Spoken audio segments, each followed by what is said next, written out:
when my career is over, as far as me in a combat sport, as far as boxing, whatever, if I'm promoting on social media or I'm doing exhibitions, it's like, oh man, he's broke. No, it's not a crime for them to make money. They don't say nothing about the guys that's 80 and 90 that's still making hundreds of millions and billions, but as soon as somebody black does it, your people, your own people say, oh, he's broke. Listen.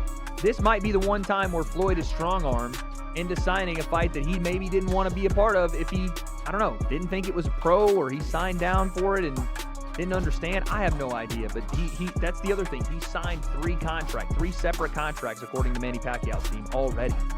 What did you think this was? Mayweather, come on, dude.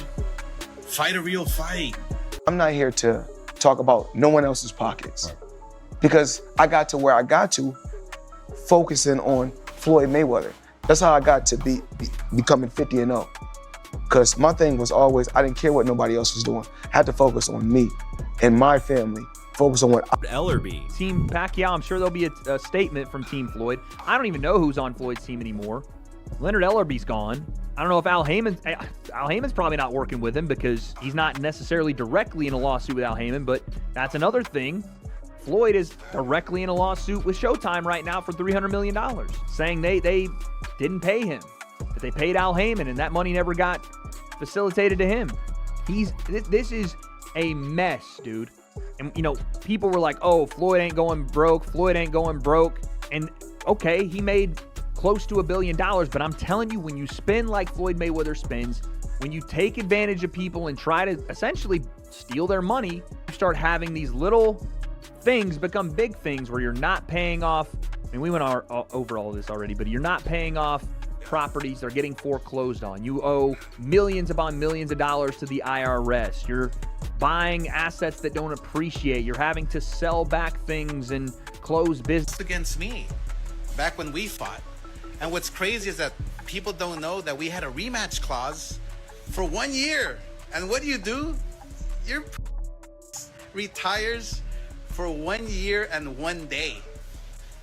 Bro, ever since I got beat up by Manny Pacquiao in my last fight, I've wanted to fight every single day, but I couldn't because I wasn't right. Physically, emotionally, I just wasn't right. All that depression, all that that I had within my spirit. But now these last 5 years, I've put in the work, man. Woo! I did a lot of work, and I feel. And I guess he needs to come back and fight and take care of that. Well, he got some cheese from that advancement. I'm pretty sure he took care of that. You know, and now he's chilling. Now he's saying to himself, you know, I'm damn 50 years old. I ain't trying to fight. Nah, I ain't trying to fight. Let's do an exhibition. You know what I mean? Like, this don't even make sense. I'm 50, you 46. Bro, let's just be smart and do an exhibition. And I get it. Everybody saying, oh, well, he signed Tim for a real fight and all this stuff. I get it. And I'm not gonna argue that. You right. You signed Mayweather, damn it. You're supposed to be fighting for real, you know, for sure. Floyd just backed out of the biggest comeback fight in boxing history. And the reason? It's way messier than anyone's telling you. Waiting for years and years to make that fight happen, only for the rematch to come now and years later, decade later, and we're talking still about money. And we're still talking about the classification of this fight. Floyd, if he doesn't take this fight after it's been announced on Netflix, after he's going broke, he owes people lots of money. The IRS just leaned on him again, Fat Joe style, leaned back on him for another, what, $7 million? After Floyd took an advance to cash, he took a cash advance on this fight because he signed however many different contracts already, and to sign those, he was paid money and then took a cash advance. At least that's what's being reported. If they don't fight, Netflix, and I'm assuming the representatives of Manny Pacquiao are gonna be on his ass in court. And that's not a fight he can win right now. Where's the money coming from? Floyd has got to be the dumbest person in a position that he is in. And one of the dumb. Here's what really happened. OO signed 3 separate contracts on 3 different dates. Not one deal. 3. And now he's trying to turn a professional Netflix-backed rematch into a safe little exhibition. How do you think you're going to strong-arm Netflix into doing what you want to do with this whole, no, it's going to be an exhibition, no, we don't know where the fight's going to be, after it's already announced where the fight's going to be, the date it's going to be on, and it is going to be a pro bout. And also, you're not in a position to be very flippant with money. So not only will Floyd potentially, if this is not signed by tomorrow or today, as you guys are seeing this video, Manny's representative there, Jazz Mather, said that Floyd would make more than he's made in the last 5 years on this fight, and I agree with him. Combined, if you don't take this now, not only are you not going to make that money, you're going to owe money because you already took money. You took a cash advance on this, and you breached your contract. So you're now going to have to pay lawyer fees. You're going to lose, all because you piped up in public and essentially shit on the entire event, saying it was something it wasn't. Floyd, no money Mayweather, dude. But Manny's team isn't having it. They gave Floyd an ultimatum with a hard deadline: fight for real or face breach of contract lawsuits. And guess what OO chose? On the stuff I know that could have happened, right? That could have happened. Maybe Mayweather was thinking like this. I don't know. But I just know that that money he received, I'm pretty out, man, damn it. I don't know for sure, but damn it, I'm probably about, I know I'm 85, 90%. I'm telling you, because he wouldn't, I don't think he'd be doing this. You know, this is business. So he's just saying, I understand it was a real fight, but now I want to change it. I want to change it now. I got my advancement. Now I want to change it. The money trail tells the whole story. Floyd's got a $7.3 million IRS lien hanging over his head, legal battles with Al Haymon, Showtime disputes. The man who made $1 billion is suddenly scrambling for cash. Oh, is it you're losing that? Oh, could be that it? Of course, that's what it's all come down to. I mean, the O is like a 800 credit score. Globally, universally, you walk around with an 800 credit score with the O. You know what I'm saying? So that's what the O brings. It brings an 800 credit score for wherever you go. You know what I'm saying? And yeah, Floyd he's done a great job with that. Great job. So of course he's gonna, you know, show the roll on that O. I ain't mad at him. Smart guy. He understand. He ain't no fool. Word. Could it be possibly too that, you know, Manny Pacquiao has been fighting at the top level, fighting Mario Barrios and getting a draw for that WBC title? You know, Floyd hasn't fought. So what does he do? Signs up for exhibition fights in Greece against kickboxers. Jumps on the Mike Tyson Netflix train. Anything that pays without risking that precious 50-0 record. Allow or engage into something else where somebody else have the advantage on him. He's not gonna engage into it. He can always make sure that, you know, he's top of the food chain when it comes to everything. You know what I'm saying? And then he proceeds forward. So if Pacquiao has an edge, a little bit, he's not. You can forget about it. Do you think it looks different? Huh? Do you think the fight looks different now that they're a little bit older now? And I mean, listen, like I said, both fighters are great. They both have skill. Nobody's scared of nobody. Nobody lacks or got anything over, you know, one another. But Floyd got over Pacquiao. I won the first fight. Now Pacquiao, that's why Pacquiao's so adamant. and Pacquiao's right activity. He's a bit of a Pacquiao's very adamant to get this rematch because he understands, like, wait a minute, I need one more shot. It's almost like going into, you know, it's something about rematches. You know, I mean, I've been. Tim Bradley called it perfectly. Floyd never wanted this fight from the start. He just needed the contract money to handle his financial mess. Once he got paid, time to find an exit strategy. Thing from the beginning has been for a real fight. He is in breach right now.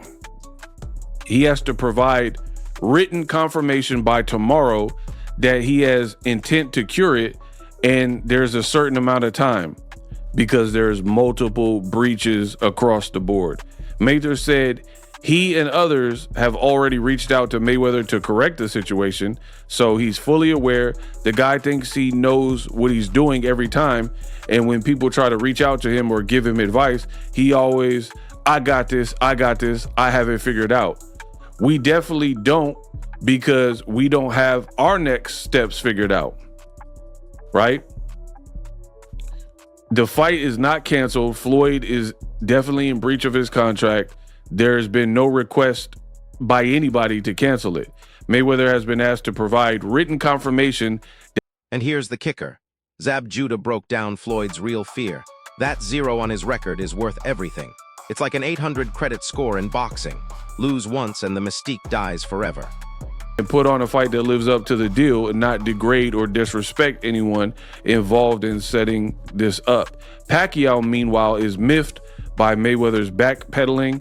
Manny Pacquiao, I believe he's going to bite me. He's going to bite me.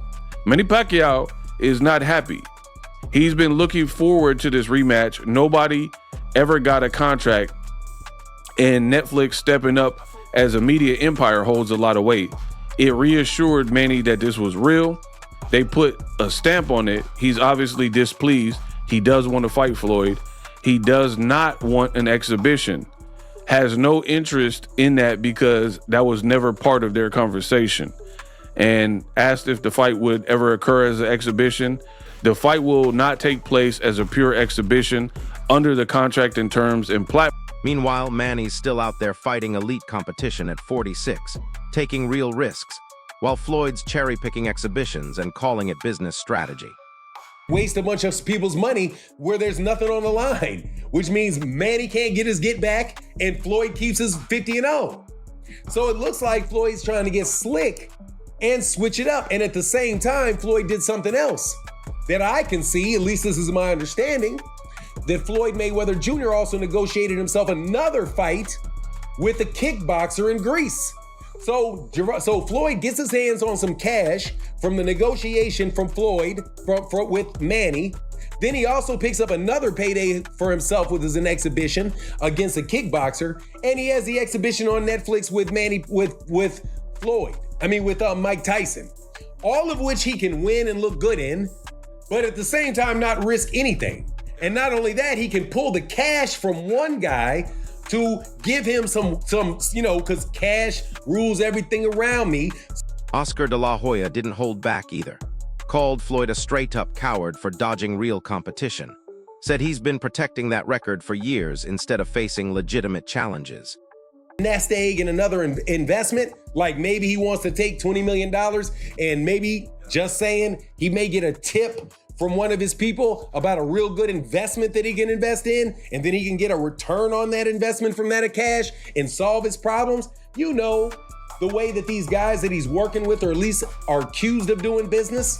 I don't even want to get into that too much, but let's just suffice it to say that Floyd Mayweather Jr.'s business managers are not necessarily the most reputable people. So would they leverage one deal as a way to get cash and money for another business venture, and then back out of the original business venture after they get the cash, and then do what? Tie it up in lawsuits for a while you get to get your money on over this side? Let me tell you what that is. That is a slick move to try to rob Peter. But the legal pressure is mounting. Multiple breach of contract claims. Netflix backing one deal while Floyd's secretly negotiating exhibitions elsewhere. His own management team might not even be looking out for him. The writing's on the wall. Floyd's 50 and scared to fight. Manny's 46 and still hungry. One wants to preserve a legacy, the other wants to cement it. So here's my question for you. Is Floyd smart for protecting his undefeated record, or is he destroying his legacy by running from real competition? Drop your take in the comments. If this breakdown opened your eyes to what's really happening, smash that like button and subscribe, because this boxing drama is just getting started. But wait, there's more to this story that nobody's talking about. Floyd's inner circle is literally falling apart. His longtime advisor Al Haymon is facing his own legal nightmares with premier boxing champions. Leonard Ellerb's been conspicuously quiet. And word is, Floyd's been making these contract decisions without proper legal counsel. Think about that for a second. The most calculated fighter in boxing history is now making desperate moves. Remember when Floyd used to control every narrative? Every press conference was scripted. Every fight announcement was perfectly timed. Now he's backing out of deals and scrambling to explain himself on social media. And here's what's really wild. Sources close to the Pacquiao camp say Manny was willing to take a smaller purse split just to make this fight happen. The man who got the short end of the stick in their first mega fight was ready to do it again. That's how badly he wants to prove he can beat Floyd when he's not injured. But Floyd's team keeps moving the goalposts. First it was about the money, then it was about the venue. Then suddenly it's not a real fight anymore, it's an exhibition. Classic Floyd tactics, except this time the other side isn't playing along. The Netflix angle makes this even crazier. They're reportedly furious about Floyd's exhibition pivot. We're talking about a streaming giant that paid massive money for exclusive rights to what they thought would be a legitimate sporting event. Now they're stuck with a glorified sparring session that nobody wants to watch. And get this, Floyd's been quietly reaching out to other promoters behind Netflix's back. Golden Boy, Top Rank, even some overseas promoters. He's shopping around for exhibition deals while still technically under contract for the Pacquiao rematch. That's lawsuit territory right there. The boxing community is watching this unfold in real time. Fighters who used to respect Floyd's business acumen are now questioning everything. When legends like Bernard Hopkins and Roy Jones Jr. start distancing themselves from you, that's when you know the reputation damage is real.